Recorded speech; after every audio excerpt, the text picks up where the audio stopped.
Stavolta è solo gioia, dai. Quest'anno è solo gioia. No, è questa la forza del gruppo. E siamo tanti, tra di noi non c'è invidia, c'è voglia di vincere, l'importante è quello. Ti aspettavi la riconferma dopo la buona prestazione in Cittadella? Rientrava Donati, si poteva tornare anche alla difesa di prima, invece il mister ha detto no, di nuovo Trevor in campo.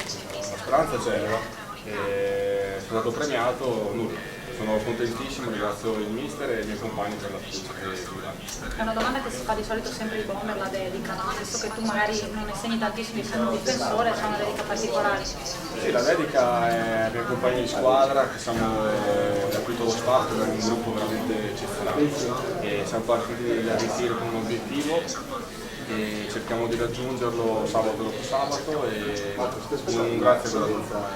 Diceva in studio prima, Trevor Trevisan doveva andare via, si era parlato di Verona, si era parlato di Pescara, si era parlato di altre destinazioni. In realtà sei rimasto, ma rimani anche con molta gloria, non è che sei rimasto perché alla fine non sei riuscito ad andare via, sei rimasto e sei una delle pedine di questo Padova su cui c'è molta fiducia.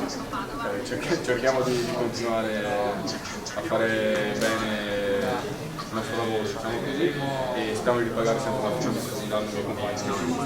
Si è anche strappato la maglia quando hai segnato. No, qualcuno me l'ha strappato, mi sono il mio compagno per tenermi, però va bene.